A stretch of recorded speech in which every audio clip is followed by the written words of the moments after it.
Puede ser bastante seductor el efecto inicial que tiene el sobrepensamiento, tan seductor que lleva un ingrediente adictivo y eventualmente se forma un patrón mental muy difícil de erradicar. Desenrollando un poco la sensación que produce, empezando por lo general, podemos darnos cuenta de que juega con la promesa de iluminarnos con un montón de soluciones que pueden dar claridad o resolver determinada circunstancia, o bien prever acontecimientos futuros con sus respectivas precauciones o encontrando posibles salidas a hipotéticos y muy variados escenarios. De esa manera da bandazos y como un péndulo va hacia el futuro, luego hacia el pasado, regresa al futuro y así sucesivamente. Es decir, el sobrepensamiento no se detiene ni se acomoda en el presente, da vueltas y vueltas con la intención de encontrar respuestas que no existen.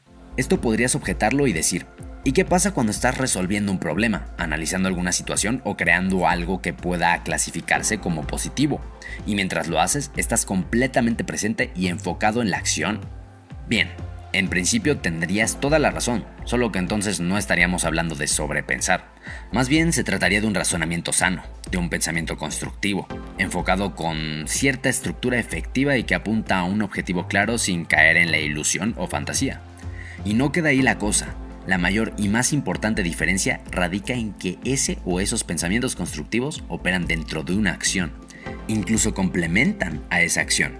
Gracias a ese tipo de pensamiento, a la razón, a la imaginación y sobre todo a la capacidad de ejecutar acciones que manifiestan el mundo interno en el exterior comprobable, es que el ser humano evoluciona y crea. El pensamiento es una de las herramientas más valiosas de los humanos. Por el contrario, el sobrepensamiento carece de acción y mientras ocurre la inactividad, repasa ideas de manera compulsiva y desordenada sin poder llegar a conclusiones objetivas. Y esto es así porque, como lo dice su nombre, tiene exceso, un exceso que no tiene fin. Así que, desde luego, sin encontrar un punto medio, cae en la obsesión que finalmente es insana y destructiva. Pero antes de hablar de sus consecuencias y compartirte algunas herramientas para dejar de sobrepensar, es importante comprender un poco más sobre cómo opera y mencionar algunas causas posibles. Una de las principales funciones del sobrepensamiento es la de ser un escudo, un mecanismo de defensa frente a situaciones que percibimos como amenazas, ya sean pasadas o futuras. Pasadas, recreando imágenes ya acontecidas para llegar al meollo de la situación, y futuras como proceso anticipatorio y preventivo, desde luego cayendo del lado de la neurosis y no de la prudencia. Por otra parte, el sobrepensamiento se defiende del mismo presente, funcionando como fuga para no vivirlo o experimentarlo, esto como resultado de miedos, inseguridades o por no querer aceptar un proceso de vida actual. Es en este resguardo y en la promesa de encontrar respuestas que se activa el efecto seductor y adictivo del que hablábamos al principio. Lo más desesperanzador del caso es que ese mecanismo de defensa tan solo es aparente, es una ilusión que ni resuelve ni produce resultados, y subrayamos, no ejecuta ninguna acción. Pero a quien sobrepiensa le da la impresión de que sí está acercándose a entender o descubrir algo que resultará útil. Mientras más cerca cree que está, más se aleja. Entonces se queda divagando, deja de pensar en la realidad y se separa de ella, así como de las personas. Es un ciclo sin fin que se alimenta a sí mismo en el que se racionaliza cada detalle. Termina en el punto que no obtiene nada y ahí mismo se reinicia el ciclo en automático, solo que esta vez muy probablemente queriendo acaparar más detalles, más circunstancias, más falsas premoniciones. ¿Y dónde se origina? En la mayoría de los casos se detona en la infancia. Por ejemplo, puede originarse en un entorno en el que un niño o una niña tenía que cubrir constantemente expectativas y exigencias de los mayores, a veces desmedidas, y cuando no las satisfacía era invalidado, rechazado o lo hacían sentir menos. Así que había que recurrir al pensamiento para encontrar las distintas formas de conquistar a los mayores y obtener su aprobación.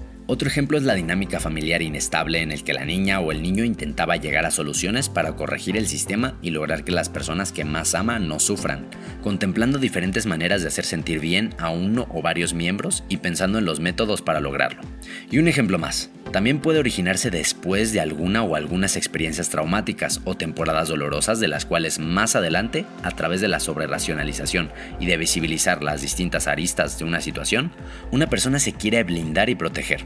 Estas no necesariamente son parte de la infancia. Puede ser un fracaso, una pérdida, una relación fallida, un accidente, etc.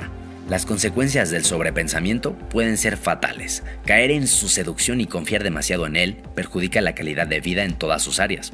Tras dar entrada al poder sin precedentes del sobrepensamiento, se crea un velo entre la realidad y la persona que se fuga viviendo en la cabeza y no dentro de la experiencia, donde se sienten y se perciben a flor de piel las sensaciones que sean parte del momento presente. Entonces ocurre una separación con la vida formando un hueco que se convierte en ansiedad.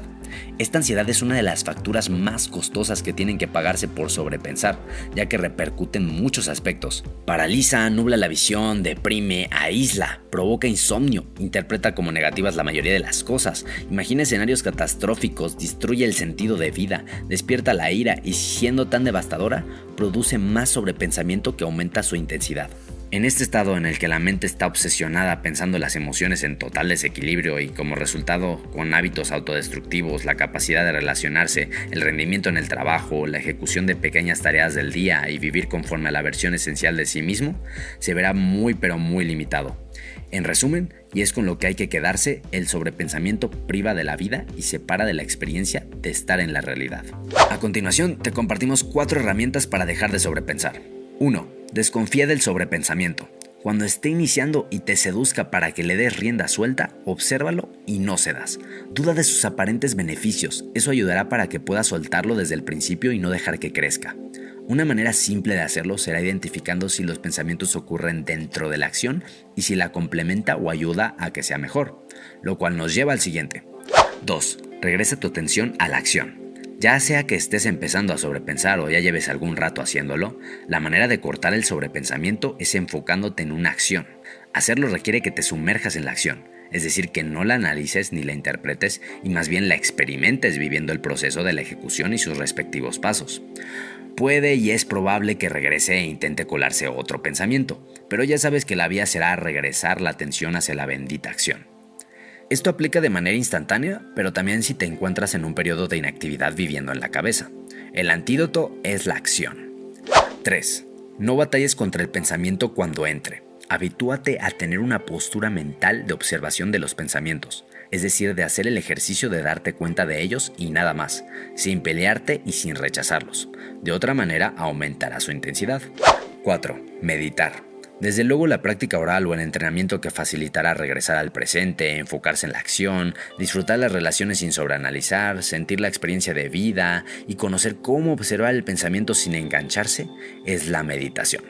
Te dejamos un enlace aquí arriba por si quieres saber cómo empezar y sus beneficios. Siempre ten presente que el sobrepensamiento tiene un costo muy elevado, te priva de la vida y de experimentar la realidad. Sin miedo, déjalo ir y suéltalo las veces que sean necesarias. Acompáñanos y ayuda a Pagú a evolucionar hasta convertirse en anciano sabio. Escríbenos en comentarios y suscríbete para dejar abierta la conversación.